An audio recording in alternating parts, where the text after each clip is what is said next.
Hello.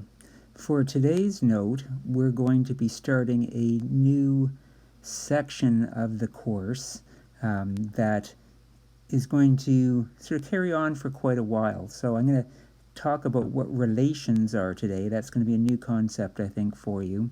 And we're going to, this is something that we're going to talk about in terms of graphs and tables and equations, and it's going to go on for the foreseeable future. It sort of makes up a large portion of this course.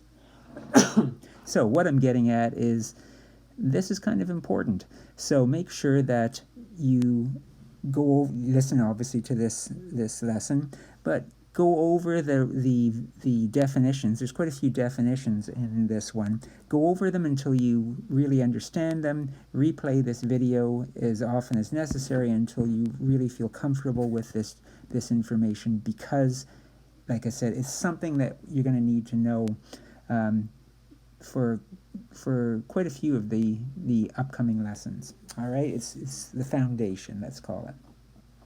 All right, so as you can see on my screen, I got 1, 2, 3, 4, 5, and I scroll down a bit, 6, 7 definitions to get us started. So let me just read through them, and maybe if I have any comments on them, I'll give you those as we go. So the first thing, if this lesson is Introduction to Relations, we need to know what a relation is. So a relation is a description of how two variables are connected. All right? So we know from solving equations that we know what a variable is, and we can solve equations to find out what a variable is equal to. But a lot of things in this world have to do with how they relate to something else. So a really common example that I like to use is distance versus time. Imagine that you're in the car and you're driving down the highway, and after 1 hour, maybe you've gone 100 kilometers. After 2 hours, you've gone 200 kilometers. Well, how far have you gone after 5 hours? Well, the logical answer is, you probably guess, about 500 kilometers. Now, of course, there's other things that, maybe you stop for a pit stop and so on, but I think you get the idea. What we're using here to make these predictions is this idea of a relation, distance and time. So the two variables in that example are distance and time. So how are they connected to each other? And we can represent that with a graph. We could make up an equation about it. We could make up a table of values to show this. And so relation always deals with how two variables are connected, at least as far as we're concerned. We're going to stick to two variables. If two variables are connected, then we need to start to sort of identify things like which variable depends upon the other. And so that gets us to the next definition, independent variable. In a relation, a variable whose value you choose. I'll come back to that. It does not rely on the other variable to occur. Okay? So it does not rely upon the other variable. It's usually in the left column of a table of values. It's on the horizontal axis of a graph. So usually for a relationship, one thing depends upon another. In my car example, which I'll keep coming back to, how far you've gone depends upon how long you've driven, right? The time would be the independent variable in this case. So that would be the thing that we would choose. I would say, well, how far have I gone after 5 hours? So I chose that one, and that's my independent variable. And again, I'll keep coming back to independent variables to remind you of what they are as I go through some examples. And then that means that the dependent variable is the other one, right? There's two variables. So the dependent variable is the one you calculate. It relies upon the other variable to occur. So if time was my independent variable in this example, then how far I go in my car depends on how long I've been driving. If I'm putting it in a table of values, it's in the right-hand column. If it's on a graph, it's going to be on the vertical axis. And, there's a few examples of what could be dependent variables: cost, distance, and so on. We can also talk about different types of data. So we have discrete data. That's data that can't be broken down into smaller parts. For example, numbers of textbooks. You can't really have half a textbook. Doesn't make sense. Cars, people, things that make sense to just count them. I use the example of counting them on my fingers. Here's one textbook, 2, 3, 4, and so on. So I can, you can probably imagine holding up your fingers as you count something.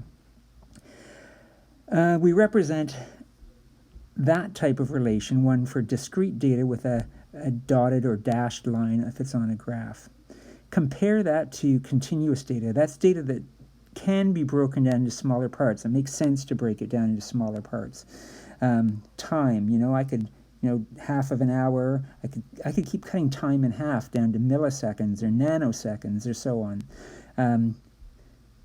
Volume, mass, things like that, they can be broken down. So instead of counting them, I measure them. And for things that are representing continuous data, we usually use a solid line to represent that on a graph. So in this case, it's one or the other. So it's either discrete or it's continuous.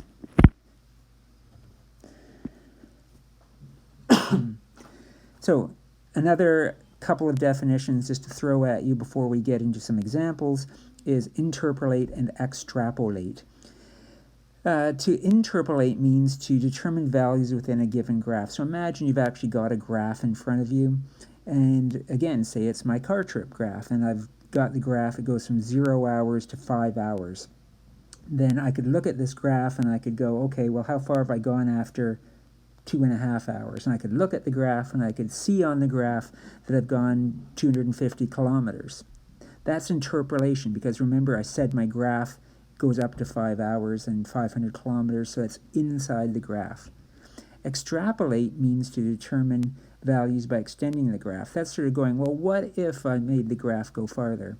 So, all right, if I've gone 500 kilometers in 5 hours, and that's where my graph stops, and someone says, well, what if you went 10 hours? Well, then I could extrapolate. I could say, well, then I've probably gone 1,000 kilometers, right? That's extrapolation. It's extra. It's going beyond the graph. So that's another couple terms that we should know.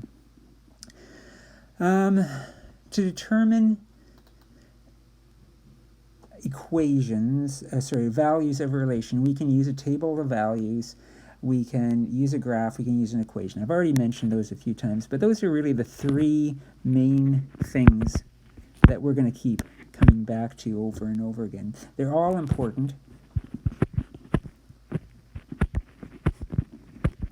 We need to get good at using each one of them. So it's the three main ways of representing a relation. All right, so let's look at examples that might sort of bring this all together. Blake runs a window washing service. He charges a flat fee of $5 plus $3 per window washed. Create a table of values, a graph, and an equation to represent this relation. So I want to do, get a highlighter back out. I want to do all three of these.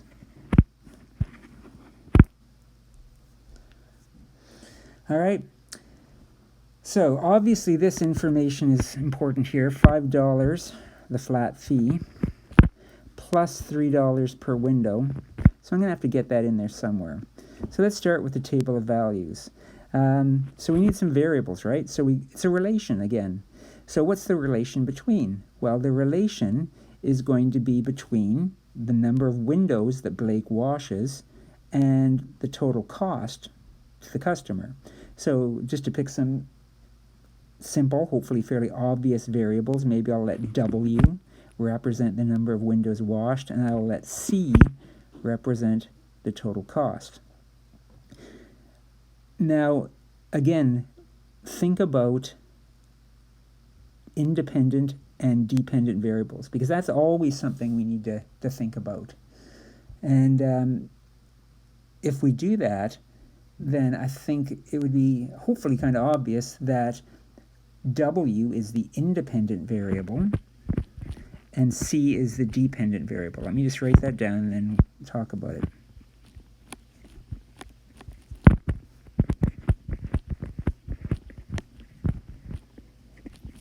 The reason why I say that I hope it's obvious is because the washing of the windows comes first. So he washes 5 windows and then the customer pays a certain amount of money.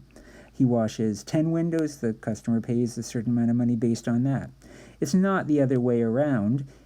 The customer doesn't give him money and then he chooses the number of windows to wash based on that. I mean, I guess it could be, but usually there's one that makes more sense. So he washes this X or W numbers of windows, and therefore he charges a certain amount of money. So independent versus dependent.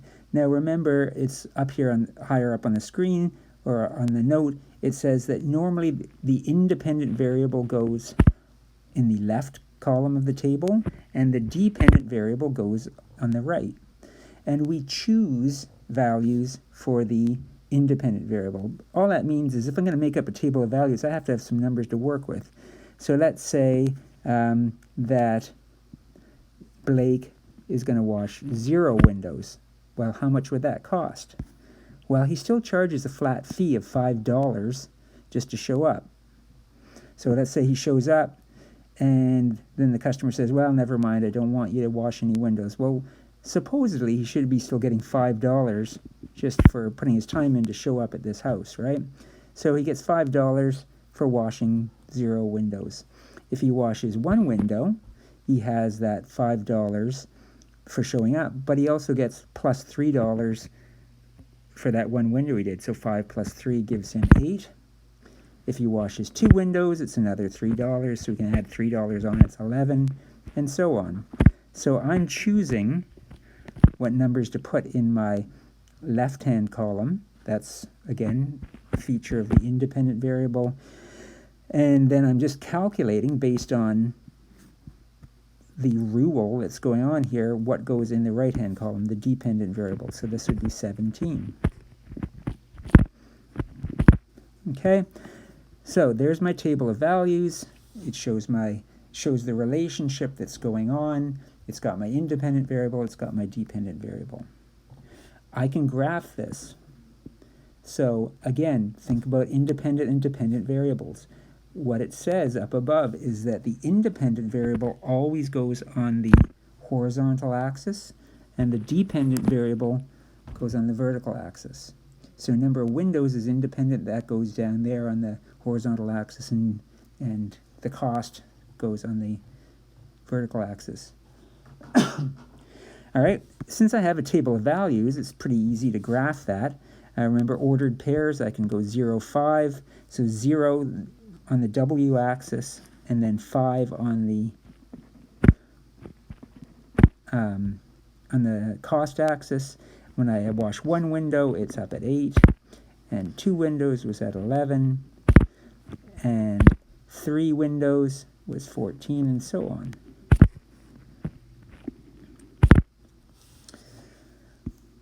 All right, so there's my ordered pairs. Now, as far as finishing off the graph goes, I should connect these dots in some way. But remember, this takes me back to discrete versus continuous data. So because if something was discrete, it said that we represent it with a dashed line. There we go. And if it was continuous, we represent it with a solid line. So can we break windows down into smaller parts? And obviously, yes, we can break windows, but I mean, it doesn't make sense for him to wash part of a window. It doesn't make sense to just keep dividing it to smaller and smaller. And no, usually he's going to wash 0 windows or 1 window or 2 windows. He's not going to wash part of a window and charge, $1.50 for half a window or something like that. So we should be connecting these with a dashed line. And that's what I'm doing here. If this was continuous data, like the distance versus time one, then I would probably use a solid line. The last part is the equation. All right? So usually the independent variable, think of that like our input.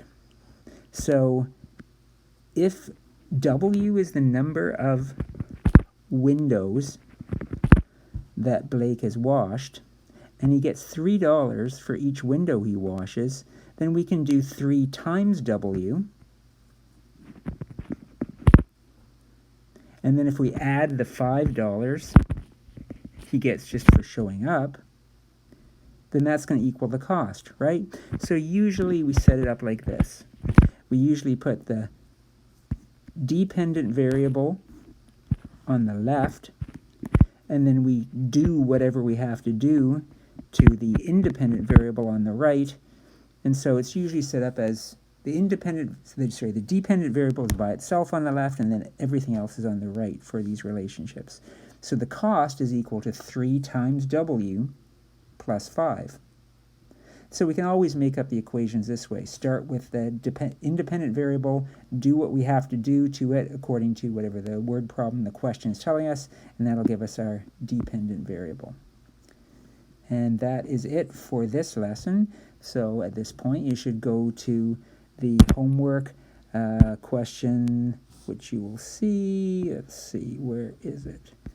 It's the one, well, it's called Introduction to Relations. It's the one that looks like this.